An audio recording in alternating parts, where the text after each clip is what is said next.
আর রাত্রিবেলায় রাত্র 9টা 10টার দিকে প্রতিদিন বন্ধু বান্ধবীদেরকে নিয়ে ফ্রেন্ড সার্কেলদেরকে নিয়ে মদের আড্ডাবাজিতে লিপ্ত থাকতো।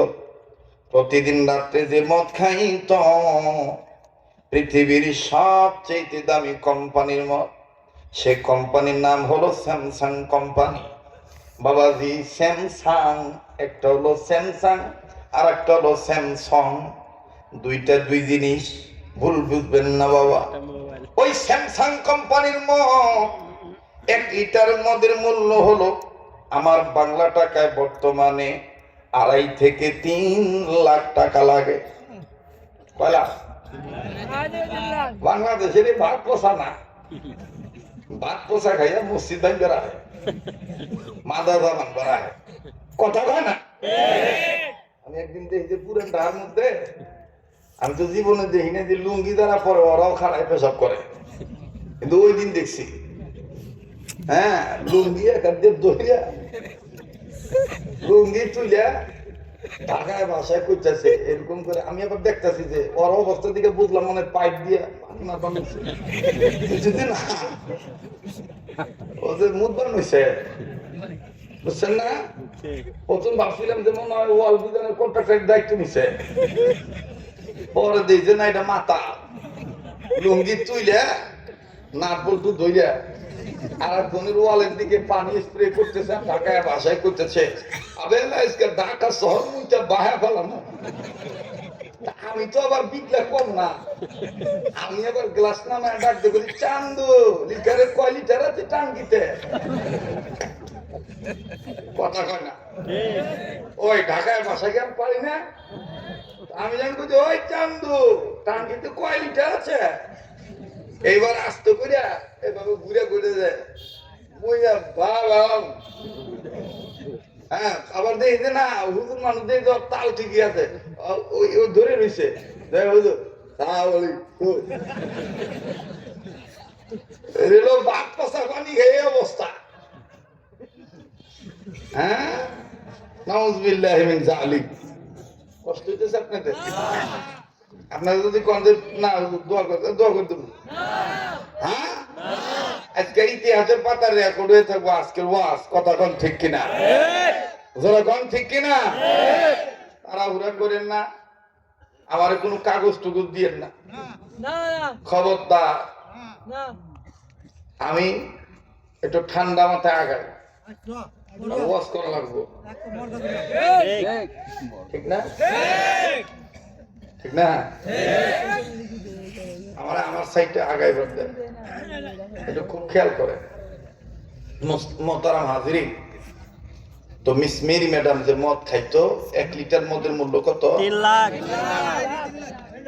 2 থেকে 3 লাখ টাকা। এই 2-3 লাখ টাকা 1 লিটার মদ বন্ধু বান্ধবীদেরকে নিয়ে আড্ডা দেয়। একদিন রাত্রি 9টা বাজে বন্ধু বান্ধবীদেরকে নিয়ে মদের আসর জমানোর জন্য কেবল মদ গ্লাসে ডালছে, সবাই মিলে মদ খাইব। ইন দি মিন টাইম তার এক ফ্রেন্ড ডাক দিয়ে বলতেছে, মেরি মদ তো আজকে খাইয়া মজা পাবো না। বলে কেন? মনে হয় একটা বস্তু আনতে তোমার মনে নাই। বলে সেটা কি? সেটা হলো আইস, বরফ। রাস্তা খারাপ কোথাও কারারে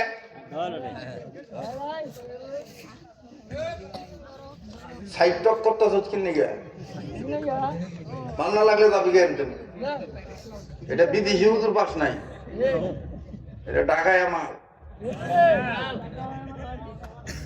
রংপুরের তেনে শরীয়তপুর দিনাজপুর বরিশাল তেনে আইয়া ঢাকায় জায়গা কিনা বাড়ি করি নাই। সাবধান। কত হুজুর আমি মাল চালাবে পারি, আমার কাছেও মাল আছে।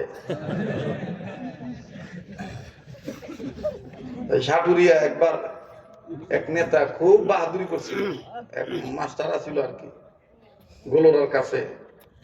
কোন বক্তা সে শান্তি দিত না, উঠলেই খালি সিট দিয়ে কত রাজনীতির কথা কবেন না। মানে এমন হইতো যে শেখ হাসিনার দ্বিতীয় স্বামী আর কি, এমন একটা অবস্থা দেয়। তো খুব বক্তাদেরকে অপমান করতো এবং বক্তাদেরকে জিল্লতি করে ছেড়ে দিত। বক্তারা ওনার ভয়ে লাইট বন্ধ করে দিয়ে স্টেজের পিছন দিয়ে পালাইতো। একদিন আমার পরে পড়ছে, পড়ার পরে আমি কইছি একটা লাইটতে স্টেজে নামাইছিলাম এবং আমি কইছিলাম যে মরার সময় তুই গায়ে গোস্ত নিয়ে মরতে পারবি না, তোর গায়ে পছন্দ ধরবো, এটা তুই লেখা রাখ। এটা ঠিকই হয়েছে, মরার সময় ও গায়ে গোস্ত নিয়ে মরা পারে না, গায়ে পছন্দ ধরে মরছে। কথা বুঝেন নাই? আলেমদের সাথে বেয়াদবি করবেন না, কখনো বেয়াদবি করবেন না। একটা ওয়াজ মাহফিলে আসতে গেলে তাড়াহুড়া করবেন না, আর আমাকে তাড়াহুড়া করে দাওয়াত দিলে আর কোনোদিন দাওয়াত দিবেন না। আমি বাংলাদেশে ভিন্ন ধরনের বক্তা, আমি এখনো খাটতে জানি, খাইটা খাই। কি হো না হো তাওয়াক্কাল তো আল্লাহ, আল্লাহর উপর ভরসা রাখে। কথা কয় না? এমনও তো হতে পারে 10 জনের মধ্য থেকে আল্লাহ তাআলা 10,000 মানুষের বিষয়ে আল্লাহ প্রকাশ করে দিতে পারে। এমনও তো অনেক জায়গায় হয় 10,000 মানুষ আছে, কিন্তু 10 জন মানুষও দিনের জন্য আল্লাহ তৈরি করে না। কবুল করার মালিক কে? আল্লাহ। অতএব তাড়াহুড়া করবেন না, কোনো দিকে কোনো তাড়াহুড়া নাই। আর রাস্তায় যারা দাঁড়াইছো, পায়ে হাত দিয়ে বলতেছি, ভদ্র মানুষের মতন ব্যাট সাউন্ড দিবা না, একদম সুন্দর করে ওই যে এক তারের মতন সোজা হয়ে ওয়াজ হইলে হনবা, নাইলে আউট অফ বাউন্ডারি। কথা ঠিক আছে না? আবার একটু তাকবীর দাও তো, নারায়ে তাকবীর, নারায়ে তাকবীর, কোরআন সুন্নাতে খানে তো মত জুত হইব না কি সারা? উত্তর দাও। আবার ক, এই বুড়ারা বুঝবো না, এরা বুঝবো না, কারণ এরা এই জগতের না বাবা, বুঝো না?